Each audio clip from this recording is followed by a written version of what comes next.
Hürmetlik vatandaş endişelerge Yakup Bey'nin tercümanı İngilizcelik Charles Bolger yazıp kaldırgan Yakup Bey'nin tercümanı haleden leksiye okuyumuz. Tüngün kege yerimiz Koruşavçılarının hücumu 3 işki cihetmesi şart beri vatattı.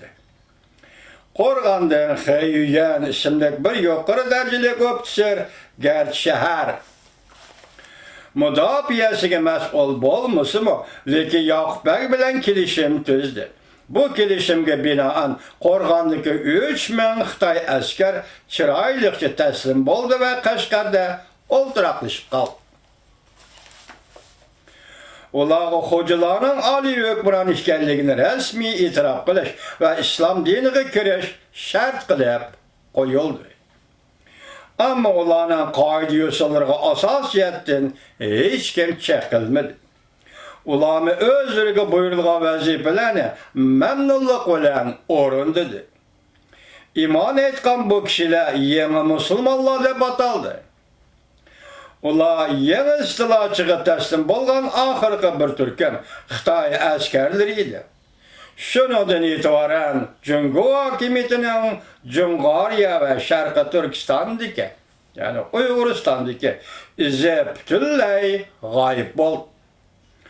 Uzoq muddatli qo'rishov va bundan kelib chiqqan qudratlik, kechiringlar, g'urbatchilikning nurg'un azobini tortib, umidini yo'qotgan bu qo'shinning ichida o'lishga roziki, amma taslim bo'lib, haqorat qilishni xohlamaydigan oz sondagi kishilarmi bor edi. Kumandan Jangtay sabdashi Xeyinning Yakup Bey bilan kelishim tuzish ishiga qatnashishdan bosh tortdi.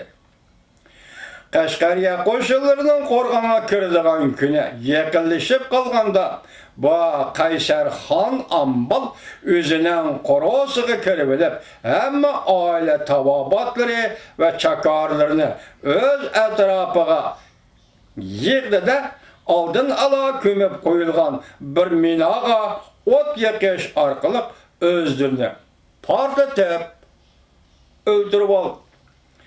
Mush voqea tufaylidan yuz bergan qalaymaqonchilikda dushmanlar Qo'rg'onga bostirib kirdi. Yakup Bey bir necha soatdan keyin ularni aran kontrol qilib oldi. Mush qisqa vaqtda bu Türk kişiden nurg'un Xitoy o'ldirildi. Xeyyin va 3000 dak odam istilochi Yakup Bey qo'shiniga davomli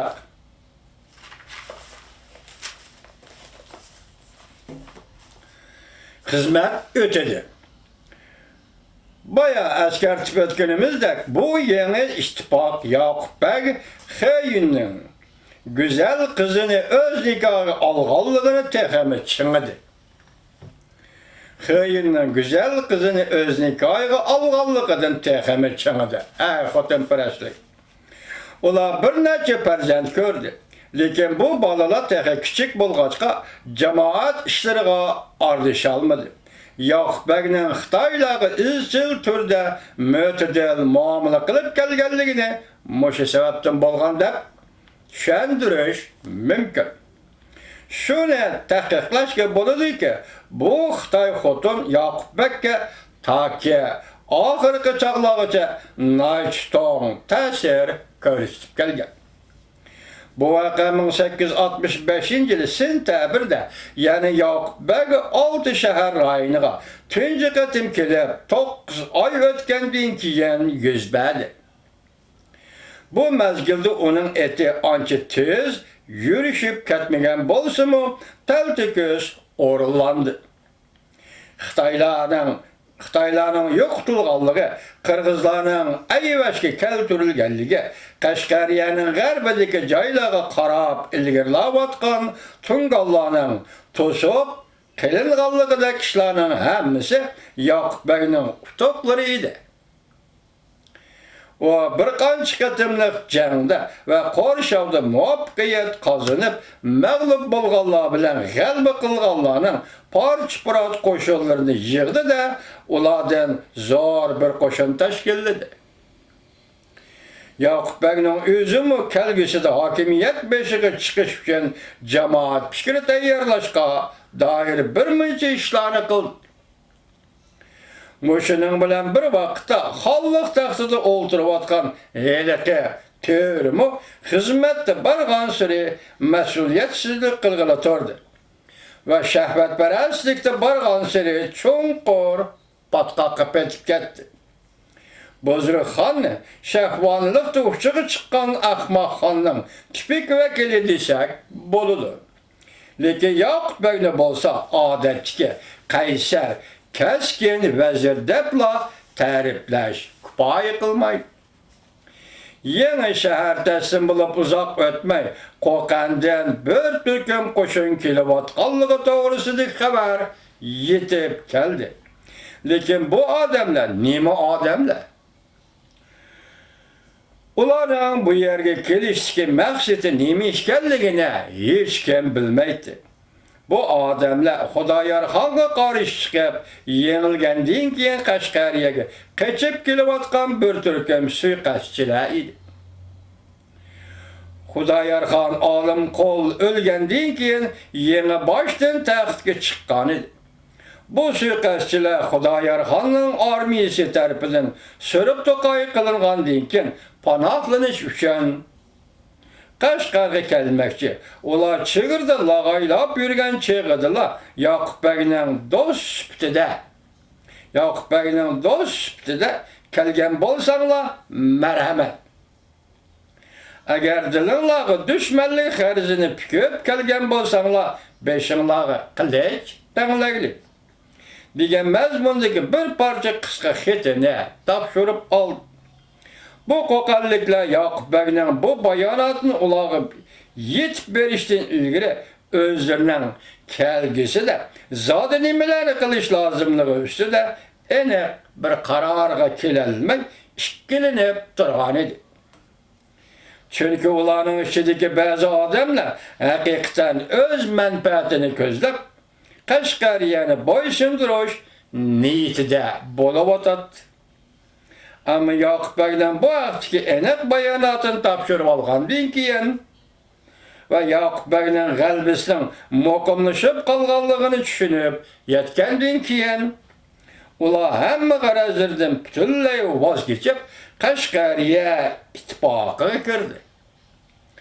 Dal o'sha chog'da Yarkanda yangidan bir mojaro yuz berdi. 1865 yılının oxirgi bir necha oyida Yakup Bey Bozorxonni elib, ularni bostirish uchun yo'lga chiqdi. Yarkan sepilining yeniga kelganda xo'jalar bilan Tungallar ularni darvozaga kirgizmay talada qo'ydi. Ammo bu yerdagi xo'jalar bilan Tungallar o'zlarining Yakup Bey'ning irodasiga bo'ysunadiganligini bildirishdi. Agar ular Bozorxonning quturishiga uchirmagan bo'lsa, ikki taraf o'rtasidagi qarama-qarshilik bundoq uzun suzilib ketmagan bo'ladi. Bozorxon uzoqdan buyon o'z yordamchisining Po'latdek irodasiga itoat qilaverishdan to'ygan. Uning ustiga Qashqardagi huzur halovatlik turmushdan ayrilib qolganlikdan Yarkandagi japoliq armiya turmushi uning eg'ir keldi. O'zini ishkenchaga ilib turgan bundoq cheklimidan qutulish uchun o'z bargohida emas, qarshi tarafdan bargohidimi o'zining chatoqchi generaliga suiqasd qilmoqchi bo'ldi. Bundoq suiqasd tungan qismlar orasida kishini cho'chitarlik darajaga yetdi. Yakup Bey'nin hayatı qilin ustida qolganda, uning sodiq do'sti Abdullah bu suiqasdni sezib qoldi. Yakup Bey darhol oldida elish choralarini qo'llanib, o'z bargohidagi bu suiqasdni unumli holda betchit qildi. Bu chog'da Yakup Bey o'zining g'azabini chiqarib olgudek darajada kuchli emas edi. Bu fitne yemirilib turishiga yana bir xavf bosh ko'tardi. Yakup Bey'ning qo'l ostidagi Tungan askarlar Qashqariya qo'shinlarini yo'qotmoqchi bo'lib, özlerinin Yenişehir'deki qarindaşları bilen til biriktirdi. Ularning planı avval yalğandan teslim bulup Sipildar valisini Yakup Bek'e iç beriş arkalı Yakup Bek'ni aldap hiç qandaq suiqas yo'qligiga ishontirib, xotirjam qilgandan keyin qo'rg'on ichidagi Tungan askarlari bilan qo'shilib, Yakup Bek'ning boshqa qismlariga kechalab tuyuqsiz hujum qilish edi. Qaramoqqa bu plan amalga oshirilgandekla qilatdi. Yakup Bek bu Tungallarning do'stona taklifiga oldinib, hushyorligini bo'shashtirib qo'ygan edi. Şu kitapni başdan oxir o'qiyotimiz vatandaşlar bu leksiyani anlaganda Tungallar qandaq rol o'ynaydi, qandaq rol o'ynayotdi. Shunga diqqat qilinglar, hurmatli vatandaşlar.